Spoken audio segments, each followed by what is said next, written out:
नमस्कार। आज हम भारतीय राजनीति की जगह सौर मंडल से जुड़े कुछ बहुत ही महत्वपूर्ण प्रश्न देखने वाले हैं, जो सभी प्रकार की परीक्षाओं के लिए अत्यंत महत्वपूर्ण हैं। तो चलिए शुरू करते हैं। हमारा पहला प्रश्न है, सौर प्रणाली की खोज किसने की थी? विकल्प हैं गैलीलियो, जेल बेयर्ड, कोपरनिकस या केपलर। ये एक बहुत ही महत्वपूर्ण सवाल है। इसका सही उत्तर है कोपरनिकस। कोपरनिकस। अच्छा, तो इनसे जुड़े कुछ और तथ्य भी बताइए, मतलब इनकी खोज इतनी खास क्यों मानी जाती है? जी जरूर। देखिए, निकोलस कोपरनिकस ने ही सबसे पहले हेलियोसेंट्रिक मॉडल यानी कि सूर्य केंद्रित मॉडल दुनिया के सामने रखा था। उन्होंने बताया कि सूर्य ब्रह्मांड के केंद्र में है और बाकी ग्रह उसकी परिक्रमा करते हैं। अच्छा, और इससे पहले क्या माना जाता था?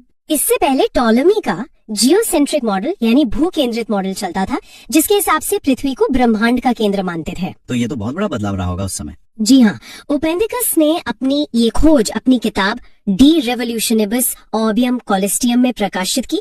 बाद में गैलीलियो ने अपने टेलीस्कोप से की गई खोजों से कोपरनिकस के सिद्धांत का समर्थन किया और केपलर ने ग्रहों की गति के नियम दिए, जिससे ये मॉडल और भी सटीक हो गया। समझ गया। चलिए अब अगले प्रश्न पर आते हैं। सूर्य के चारों ओर घूमने वाले खगोलीय पिंड क्या कहलाते हैं? आपके विकल्प हैं ग्रह, उपग्रह, क्षुद्र ग्रह या पुच्छल तारा। इन्हें ग्रह कहते हैं। ग्रह। तो क्या किसी भी आकाशीय पिंड को ग्रह कहा जा सकता है? इसकी कोई परिभाषा है? हाँ बिल्कुल। अंतर्राष्ट्रीय खगोलीय संघ यानी IAU के अनुसार ग्रह होने के लिए 3 शर्तें पूरी करनी होती हैं। 3 शर्तें, वो क्या है? पहली शर्त कि वो सूर्य की परिक्रमा करता हो। दूसरी कि उसका आकार इतना बड़ा हो कि अपने गुरुत्वाकर्षण के कारण वो लगभग गोलाकार हो जाए। और तीसरी शर्त ये है कि उसने अपने कक्षा के आसपास के क्षेत्र को दूसरे छोटे पिंडों से साफ कर दिया हो। अच्छा, तो इसी तीसरी शर्त की वजह से प्लूटो के साथ कुछ हुआ था ना? जी बिल्कुल। इसी तीसरी शर्त को पूरा न कर पाने के कारण 2006 में प्लूटो को ग्रह की श्रेणी से हटा दिया गया था। बहुत दिलचस्प। अब इसी से जुड़ा अगला सवाल, किसी ग्रह के चारों ओर परिक्रमा करने वाले छोटे आकाशीय पिंड को क्या कहते हैं? विकल्प हैं ग्रह, उपग्रह, क्षुद्र ग्रह या सौर तारा। इसका सही उत्तर है उपग्रह। उपग्रह जैसे हमारा चांद।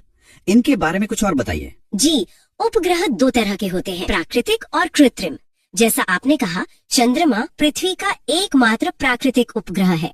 और हमारे सौर मंडल में सबसे ज्यादा उपग्रह किस ग्रह के पास हैं? हमारे सौर मंडल में बृहस्पति और शनि के पास सबसे ज्यादा प्राकृतिक उपग्रह है। और एक मजेदार तथ्य ये है कि गैनीमेड, जो बृहस्पति का उपग्रह है, वो पूरे सौर मंडल का सबसे बड़ा उपग्रह है। ये बुध ग्रह से भी बड़ा है। वाह। और कृत्रिम उपग्रह? हाँ, कृत्रिम उपग्रहों का उपयोग हम संचार, मौसम की भविष्यवाणी और नेविगेशन जैसी चीजों के लिए करते हैं। बहुत बढ़िया। अगला प्रश्न है, ग्रहों की गति का नियम किसने प्रतिपादित किया? और विकल्प है न्यूटन, केपलर, कोपरनिकस या गैलीलियो। यह नियम केपलर ने प्रतिपादित किया था। केपलर? हमने शुरू में भी इनका जिक्र किया था, तो इनके नियम क्या कहते हैं, जरा विस्तार से समझाइए। जरूर। जोहान्स केपलर ने ग्रहों की गति के 3 नियम दिए थे। पहला नियम कहता है कि सभी ग्रह सूर्य के चारों ओर गोल नहीं बल्कि दीर्घवृत्ताकार यानी इलिप्टिकल कक्षाओं में घूमते हैं और सूर्य उस दीर्घ वृत्त के एक फोकस पर होता है। अच्छा, मतलब एकदम गोल चक्कर नहीं काटते। और दूसरा नियम बताता है कि ग्रह को सूर्य से मिलाने वाली रेखा समान समय में समान क्षेत्रफल तय करती है। इसका मतलब ये हुआ कि जब ग्रह सूर्य के पास होता है तो उसकी गति तेज हो जाती है। और तीसरा नियम थोड़ा तकनीकी है। ये कहता है कि किसी भी ग्रह के परिक्रमण काल का वर्ग, मतलब उसका एक चक्कर पूरा करने का समय, उसकी कक्षा के अर्ध दीर्घ अक्ष के घन के समानुपाती होता है। समझ गया। चलिए आगे बढ़ते हैं। सौर मंडल में कुल कितने ग्रह हैं? विकल्प हैं 8, 9, 10 या 11। सौर मंडल में कुल 8 ग्रह हैं। 8? तो ये 9 से 8 कैसे हुए, इस पर भी थोड़ी रोशनी डालिए। जी, ये 8 ग्रह हैं बुध, शुक्र, पृथ्वी, मंगल, बृहस्पति, शनि, अरुण और वरुण। 2006 तक, जैसा कि हम जानते हैं, प्लूटो को 9वां ग्रह माना जाता था। हाँ। लेकिन 2006 में अंतर्राष्ट्रीय खगोलीय संघ ने ग्रह की परिभाषा बदल दी, जिस पर प्लूटो खरा नहीं उतर सका। इसलिए प्लूटो को बौना ग्रह या ड्वार्फ प्लैनेट की एक नई श्रेणी में डाल दिया गया। इसमें एरस, सेरस जैसे और भी बौने ग्रह शामिल हैं। ठीक है। अब ग्रहों के क्रम से जुड़ा एक सवाल, सूर्य से बढ़ती दूरी के अनुसार ग्रहों का निम्न में से कौन सा क्रम सही है? ध्यान से सुनिएगा। पहला विकल्प है बुध, शुक्र, पृथ्वी, मंगल। दूसरा बुध, पृथ्वी, मंगल, शुक्र। तीसरा बुध, मंगल, पृथ्वी, शुक्र और चौथा बुध, मंगल, शुक्र, पृथ्वी। इसका सही क्रम है पहला वाला, बुध, शुक्र, पृथ्वी, मंगल। इस क्रम के बारे में कुछ और जानकारी दीजिए। जी, ये सौर मंडल के पहले 4 ग्रहों का क्रम है। इन्हें आंतरिक या पार्थिव ग्रह भी कहते हैं। और अगर पूरा क्रम देखें तो वो है बुध, शुक्र, पृथ्वी, मंगल, फिर बृहस्पति, शनि, अरुण और वरुण। मतलब बुध सबसे पास और वरुण सबसे दूर। बिल्कुल, बुध सूर्य के सबसे निकट है और वरुण सबसे दूर। इन्हें याद रखने के लिए एक प्रसिद्ध अंग्रेजी वाक्य भी है, my very educated mother just served us noodles. ये तो बहुत आसान तरीका है याद रखने का।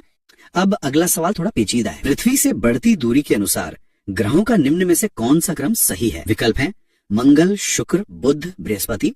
दूसरा शुक्र, मंगल, बुध, बृहस्पति। तीसरा शुक्र, बुध, मंगल, बृहस्पति। और चौथा मंगल, शुक्र, बृहस्पति, बुध।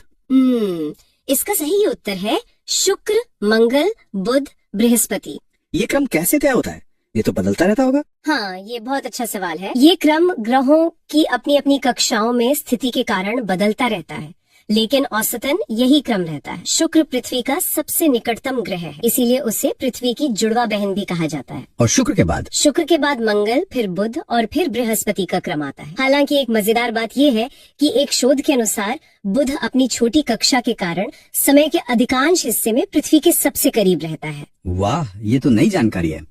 अब बात करते हैं आकार की। हाँ। आकार के अनुसार सौर मंडल के ग्रहों का अवरोही क्रम यानी डिसेंडिंग ऑर्डर क्या है? पहला विकल्प बृहस्पति, शनि, अरुण, वरुण, पृथ्वी, शुक्र, मंगल एवं बुध। मैं बाकी के विकल्प नहीं पढ़ रहा क्योंकि वो काफी मिलते जुलते हैं। हाँ, और आपका पहला विकल्प ही सही है। सही क्रम है बृहस्पति, शनि, अरुण, वरुण, पृथ्वी, शुक्र, मंगल एवं बुध। तो बृहस्पति वाकई में सबसे बड़ा है। जी, बृहस्पति सौर मंडल का सबसे बड़ा ग्रह है। इसका द्रव्यमान बाकी सभी ग्रहों के कुल द्रव्यमान का भी 2.5 गुना है। और सबसे छोटा ग्रह बुध है। शनि दूसरा सबसे बड़ा है और हमारी पृथ्वी आकार में 5वें नंबर पर आती है। एक तरह से आप देख सकते हैं कि पहले 4 ग्रह हैं, बृहस्पति, शनि, अरुण, वरुण, गैस के विशाल गोले हैं जिन्हें गैस जाइंट्स कहते हैं, और आखिरी के 4 मतलब आकार में छोटे 4 स्थलीय ग्रह हैं। बहुत स्पष्ट। अब अगला सवाल, निम्नलिखित में से कौन सौर मंडल का भाग नहीं है? विकल्प हैं क्षुद्र ग्रह, धूमकेतु, ग्रह या निहारिका। इसका उत्तर है निहारिका, जिसे नेबुला भी कहते हैं। अच्छा, तो इन सब में क्या अंतर है ये भी समझा दीजिए। जरूर, देखिए, क्षुद्र ग्रह यानी एस्टेरॉइड्स चट्टानी पिंड है जो मुख्य रूप से मंगल और बृहस्पति के बीच की बेल्ट में सूर्य की परिक्रमा करते हैं। धूमकेतु या कॉमेट्स धूल, बर्फ और गैस के बने होते हैं और जब ये सूर्य के पास आते हैं तो इनकी एक पूंछ दिखाई देती है। और निहारिका गैस और धूल का एक बहुत बड़ा बादल होता है जो तारों के बीच की स्पेस में मौजूद होता है। असल में हमारा सौर मंडल भी एक निहारिका से ही बना है, लेकिन निहारिका खुद सौर मंडल का हिस्सा नहीं है, वो तो एक तरह से तारों की जन्मस्थली है। समझ गया। अब तारों से जुड़े सवाल पर आते हैं। तारामंडल क्या है? पहला विकल्प पृथ्वी से समुद्रस्थ तारों की आकाश में एक विशेष आकृति। दूसरा, ऐसे तारों के आकाश में एक विशेष आकृति जो पृथ्वी से समुद्रस्थ नहीं हो सकती है। बाकी 2 विकल्प ग्रहों से जुड़े हैं। इसका सही उत्तर है दूसरा वाला, ऐसे तारों की आकाश में एक विशेष आकृति जो पृथ्वी से समुद्रस्थ नहीं हो सकती है। इसका क्या मतलब हुआ? इसका मतलब ये है कि तारामंडल में जो तारे हमें एक साथ एक पैटर्न में दिखते हैं वो असल में एक दूसरे से बहुत बहुत दूर हो सकते हैं, अरबों किलोमीटर दूर। अच्छा जी, बस पृथ्वी से देखने पर वो हमें एक साथ एक विशेष आकृति में नजर आते हैं। प्राचीन सभ्यताओं ने इन्हीं आकृतियों को जानवरों या पौराणिक पात्रों के नाम दिए, जैसे सप्तऋषि या ओरियन। कल्पों में थोड़ा सा कंफ्यूजन हो सकता है। वो कैसे? देखिए, अंतर्राष्ट्रीय खगोलीय संघ यानी IAU आधिकारिक तौर पर आकाश को 88 तारामंडलों में विभाजित करता है। ये अंतर्राष्ट्रीय स्तर पर स्वीकृत संख्या है। तो फिर 89 का विकल्प क्यों दिया गया है? जी, स्रोत में दिए गए 89 उत्तर को कुछ विशेष संदर्भों में माना जा सकता है, लेकिन जो मानक उत्तर है वो 88 ही है और इन 88 तारामंडलों ने पूरे आकाशीय गोले को कवर कर लिया है। मतलब कोई भी तारा किसी न किसी तारामंडल का हिस्सा जरूर है। ठीक है, ये स्पष्ट करने के लिए धन्यवाद। अब एक बहुत ही रोचक नाम वाला सवाल, निक्स कोलंबिया कोलंबस पर्वत किस ग्रह पर स्थित है? विकल्प हैं बुध, शुक्र, पृथ्वी या मंगल। यह पर्वत मंगल ग्रह पर स्थित है। और इसके बारे में क्या खास है? ये नाम तो काफी अलग लग रहा है। हाँ, इसका सही नाम अब ओलिम्पस मोन्स है और ये हमारे सौर मंडल का सबसे ऊंचा ज्ञात ज्वालामुखी और पर्वत है। सबसे ऊंचा कितना ऊंचा है ये? इसकी ऊंचाई लगभग 22 किलोमीटर है, जो कि माउंट एवरेस्ट से भी लगभग 3 गुना ज्यादा है। 3 गुना? जी, ये एक शील्ड ज्वालामुखी है और इसका आधार इतना चौड़ा है कि ये लगभग पूरे फ्रांस देश के क्षेत्रफल के बराबर है। अविश्वसनीय है ये तो। चलिए अब वापस ग्रहों के वर्गीकरण पर आते हैं। पार्थिव ग्रहों की संख्या कितनी है? 3, 4, 5 या 6? पार्थिव ग्रहों की संख्या 4 है। और ये कौन कौन से हैं? पार्थिव ग्रह या टेरेस्ट्रियल प्लैनेट वे ग्रह हैं जिनकी सतह चट्टानी और ठोस होती है। इनमें बुध, शुक्र, पृथ्वी और मंगल शामिल है। ये ग्रह सूर्य के सबसे करीब है, आकार में छोटे हैं और इनका घनत्व ज्यादा होता है। इन्हें आंतरिक ग्रह भी कहा जाता है। तो इसी से जुड़ा अगला सवाल आसान हो जाता है। निम्नलिखित में से कौन एक पार्थिव ग्रह नहीं है? बुध, शुक्र, मंगल या शनि? इसका सही उत्तर है शनि। और शनि पार्थिव ग्रह क्यों नहीं है? क्योंकि शनि एक गैसीय ग्रह है जिसे गैस जायंट या जोवियन ग्रह भी कहते हैं। इसकी कोई ठोस सतह नहीं है और ये मुख्य रूप से हाइड्रोजन और हीलियम गैसों से बना है। और एक मजेदार बात यह है कि शनि का घनत्व पानी से भी कम है। मतलब अगर कोई इतना बड़ा महासागर होता जिसमें शनि को रखा जा सके तो ये उस पर तैरता। तैरने वाला ग्रह, कमाल है। अब दूसरे प्रकार के ग्रहों की बात करते हैं। बाह्य ग्रह या बृहस्पति सदृश ग्रहों की संख्या कितनी है? 6, 5, 4 या 3? इनकी संख्या भी 4 है। ये कौन से ग्रह हैं? बाह्य ग्रहों को जोवियन ग्रह भी कहते हैं क्योंकि वे बृहस्पति जैसे हैं। इनमें बृहस्पति, शनि, अरुण और वरुण शामिल हैं।